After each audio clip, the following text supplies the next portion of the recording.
হযরত ইব্রাহিম এবং সন্তানদেরকে ডাক দিলেন, আওয়াসসা বিহা ইব্রাহিম বানিহি ওয়া ইয়াকুব ইয়া বানিয়া ইন্নাল্লাহা আসতাফা লাকুমুদ-দীন ফালা তামুতুন্না ইল্লা ওয়া আনতুম মুসলিমুন। রব্বুল আলামিন বলেন, হযরত ইব্রাহিম তোমাদের জাতির পিতা এবং ইয়াকুব কি করেছিল জানো? আত্মসমর্পণ কি করে করা লাগে দেখো। তাদের সন্তানদেরকে ইন্তেকালের আগে ডাক দিয়ে বললেন, কলিজার টুকরা সন্তানেরা, অবশ্যই আল্লাহ, ভালো করে শুনবেন, অবশ্যই আল্লাহ তোমাদের জন্য নির্বাচিত করেছেন, চয়ন করেছেন, ভালোবেসেছেন, পছন্দ করেছেন, চুজ করেছেন একটা দিনকে। এসো কোরআনের ছায়া তলে সমবেত হই, এসো আল্লাহ রাসূলের অনুগত হই। সূরা বাকারার 131-32 নাম্বার আয়াতে আল্লাহ দলিলগুলো দিচ্ছেন। কয়েকটা বিষয় এখান থেকে বের হবে, ভালোভাবে শোনেন। কষ্ট হচ্ছে? আল্লাহ পাক বলেন, ইদি ক্বালা লাহু রাব্বুহু আসলিম ক্বালা আসলামতু লিরাব্বিল আলামিন। বলেন আল্লাহু আকবার। উনি গাছের মাথায় বসে কোড়াল দিয়ে কাঠ কাটছিলেন। আল্লাহ পাক বলেন, ইব্রাহিম আত্মসমর্পণ করো। তিনি বললেন, আল্লাহ আমি এখান থেকে কি করে আত্মসমর্পণ করি? গাছের মাথায় বসে কোড়াল দিয়ে খাতনা করো, এইটাই তোমার আত্মসমর্পণ। ওখানে কোড়াল দিয়ে খাতনা করে তিনি বললেন, আমি আত্মসমর্পণ করলাম বিশ্ব জগতের মালিকের কাছে। কি পেলেন এখান থেকে? ইব্রাহিম নবী আমাদের জাতির পিতা 50টা পরীক্ষা দিয়েছিলেন দুনিয়ায়। কয়টা? এর 50 নাম্বার পরীক্ষা ছিল এইটা। উনি খাতনা করেছিলেন। আধুনিক বিজ্ঞান আজ এই শব্দটা নিয়ে, এই বিষয়টা নিয়ে গবেষণা চালিয়ে দেখেছে, স্বাস্থ্যসম্মত এবং শরীরকে সুস্থ রাখার জন্য খাতনা অনেক জরুরি। যদিও অনেক হিন্দু ভাইরা এটা করে না, এই জন্য ওদের বলা হয় ফুল হাতা। আমরা কি হাফ হাতা। আমি এই শব্দটা জেলখানায় যে আমি জেলার পেয়েছিলাম দেবদুলাল। ও যখনই প্রবেশ করতো ভেতরে, মানুষ বলতো ফুল হাতা আসতেছে। ফুল হাতা কি গো? পরে শুনলাম মুসলমানই দেয়নি, এই জন্য ফুল হাতা। আর আমরা যারা দিয়েছি আমরা হাফ হাতা। শেষ পর্যন্ত ইব্রাহিম আলাইহিস সালামের এই সুন্নাতটা আমরা মুসলিম জাতি হিসাবে দাবি করলে সুন্নত মনে করে মানি। ওনারা যারা মানেন না, ওনাদের বিভিন্ন রোগ হয়ে যায়। এই জন্য শিক্ষিত ধর্মীয় যারা আছে হিন্দু, দেখবেন আমি দেখেছি তাদের খোঁজ খবর নিয়ে ওরা গোপনে মুসলমান ডাক্তারের কাছে যে মুসলমানি দিয়ে দেয়। আমার যেহেতু ওই বিষয়টা না, আমার বিষয় ছিল ইব্রাহিম নবী আত্মসমর্পণ করেছিলেন। যেখানে আল্লাহ বললেন আত্মসমর্পণ করো, কি করে করব? খাতনা করো, তাই করেছিলেন। তার মানে আপনি ইসলামে প্রবেশ করেছেন, এটার আলামত আল্লাহ যা বলে আপনি তাই। আপনার মন মতো আর কিছু করতে পারবেন না। যদি করেন তাহলে ইসলামে এখনো পরিপূর্ণ প্রবেশ। বলেন বলেন। হযরত ইব্রাহিম এবং সন্তানদেরকে ডাক দিলেন, আওয়াসসা বিহা ইব্রাহিম বানিহি ওয়া ইয়াকুব ইয়া বানিয়া ইন্নাল্লাহা আসতাফা লাকুমুদ-দীন ফালা তামুতুন্না ইল্লা ওয়া আনতুম মুসলিমুন। রব্বুল আলামিন বলেন, হযরত ইব্রাহিম তোমাদের জাতির পিতা এবং ইয়াকুব কি করেছিল জানো? আত্মসমর্পণ কি করে করা লাগে দেখো।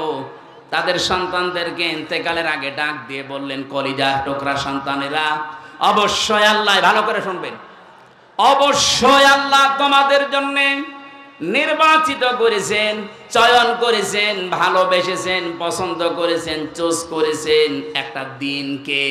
কাকে? আরো জোরে বলেন, আরো জোরে। দিন মানে রাতের পরে যেটা আসবে। বলেন। 4,500 দিন আছে এই দুনিয়ায়। এখন জাতিসংঘের আন্ডারে এখন 195টা দেশ আছে। বাকি দেশগুলো স্বাধীন পরাধীন মিলে এই জন্য জাতিসংঘের আন্ডারে আসে নাই। কিন্তু পৃথিবীর মানচিত্রে রাষ্ট্রের সংখ্যা 257টা। 4,500 দিন ধর্ম চলছে তামাম দুনিয়ায়। আল্লাহ পাক বলেন দিন কি জানো?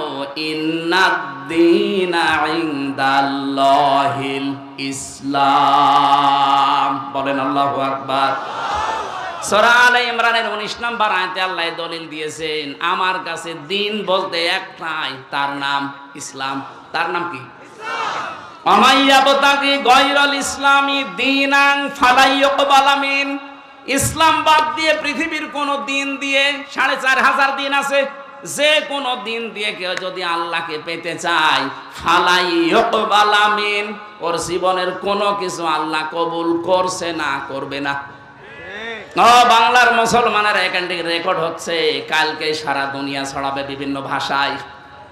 আমার সামনে এখন মাত্র 20,000 মানুষ না, আমার সামনে এখন 800 কোটির উপরে মানুষ।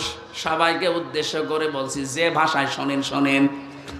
4,500 ধর্মের কোন ধর্ম দিয়ে তার মালিক পর্যন্ত যাওয়া যাবে না। যদি স্রষ্টা পর্যন্ত যেতে হয়, ইসলাম নামক দিন লাগবে। আমাদের সৌভাগ্য এই, আমরা কিচ্ছু না পাই, অন্তত দিন হিসাবে ইসলাম পেয়েছি। বলেন, একেবারে শুরু থেকে শেষ পর্যন্ত দিন মানা লাগবে ইসলামকে। এবার আসেন তো, একটা পরিবার থেকে শুরু হয়। একটা মানুষ বিয়ে শাদী দিয়েই তো পরিবার গঠন করে। আপনি ভালো করে সূক্ষ্মভাবে বুঝবেন, পরিবার থেকে যখন দিন শুরু হচ্ছে, দিন মানে, আরো জোরে বলেন, পরিবারে ইসলাম নেই? আরো জোরে বলেন, পরিবারে ইসলাম কি? এই যে যারা বিবাহ শাদী করতে চান, পরিবারে ইসলাম হচ্ছে বরযাত্রী খাওয়া জায়েজ নেই, ওলিমা করা লাগবে। আপনি তো দিন নেওয়া লাগবে মুহাম্মদুর রাসূলুল্লাহর কাছ থেকে। তিনি জীবনে যতগুলো বিয়ে করেছেন, কোনোদিন বরযাত্রী নিয়ে 200-300 জন গেছে মেয়ের বাড়িতে? কথা বলে না কেন? তিনি যত বিয়ে করলেন, প্রতিটি বিয়েতে তিনি করেছিলেন ওলিমা, নিজের বাড়িতে মেয়েদের লোক নিয়ে এসে খাওয়িয়েছেন। কিন্তু বাংলাদেশ সহ বিশ্বের বহু জায়গায় আমি দেখতে পাচ্ছি এই দিনটা আজ পরিবারে নেই। কথা বলে না কেন? কুষ্টিয়াতেও নেই। এখানে বহু মা বাবা বসে আছে, ওরা ছেলে বিয়ে দেওয়ার সময় মেয়ের বাড়িতে আরো 200-300 জন নিয়েছে, মরণের খাওয়া খাচ্ছে। আর এই যে বরযাত্রী, 1 নম্বর বরযাত্রী। এই সিস্টেম বন্ধ করা লাগবে, যেহেতু ইসলামে নেই। আপনি ওলিমা করবেন, যতটুকু সামর্থ্য আছে বাপ দাদা, আর আপনার নিজের মেয়ের বাড়িতে থেকে আরো দরকার হয় 100-150 মানুষ নিয়ে আনবেন। নিজের বাবার বাড়ি থেকে 100-150-200-400 মানুষ আপনি নিজের বাড়িতে ওলিমা করে খাওয়াবেন। এটা দিন। এই দিন এখন থেকে চালু করা যায় না। আজকে থেকে সিদ্ধান্ত নেওয়া লাগবে, জীবনে আর বরযাত্রী যাব না, ওলিমায় যাব না। আপনারা রাজি হচ্ছেন আমি জানি, অনেকের লস হয়ে যাবে। আমি বারবার বলছি, কারণ আমার 3টা মেয়ে, আমার তো ঝামেলায় পড়া লাগবে। আরে ভাই, ইসলাম তো বলা যাবে নাকি? আমারটাও একটু সমস্যা হয়েছিল বিয়ের সময়। আসলে আমরা তো গ্রাম্য মানুষ, ওই সময় তো বুঝতাম না। আমি তাও 7-8 জন নিয়ে গেছি মাত্র, খুব বেশি কষ্ট আমার শ্বশুরের হয়নি। কিন্তু আমার 3টা মেয়ে, এখন যদি ওলিমার এই ফতোয়া না দিয়ে আবার এই বরযাত্রী চালায়, আমার কত ক্ষতি হয়ে যাবে না? আমার বাঁচার জন্য হলো না, এই মাসলাটা বললাম। যাদের দিন মানার ইচ্ছা আছে, ইসলাম হিসাবে পারিবারিক জীবন থেকে মানা লাগবে। কথা বলেন না কেন? আজকে থেকে যারা বললেন যে না আর বরযাত্রী যাব না, সত্যিই মানতে পারবেন তো? এটা রেকর্ড হয়ে এই যে কালকে ছড়াবে। যদি মানতে না পারেন, আবার বরযাত্রী 2-3টি রাত যাচ্ছেন, কুষ্টিয়ার বদনাম হয়ে যাবে। আমি আশা করছি এই সুন্নাতটা, এই দিনটা কুষ্টিয়া থেকে আরম্ভ হবে ইনশাআল্লাহ। আমরা এখন থেকে বরযাত্রীতে নেই, আসি কিসে? অলিমায়। বলেন বলেন, অলিমা হয় মেয়ের বাড়িতে না ছেলের বাড়িতে? এবার দেখেন আপনার ঈমান কি বলে। এসো কোরআনের ছায়া তলে সমবেত হই, এসো আল্লাহ রাসূলের অনুগত হই।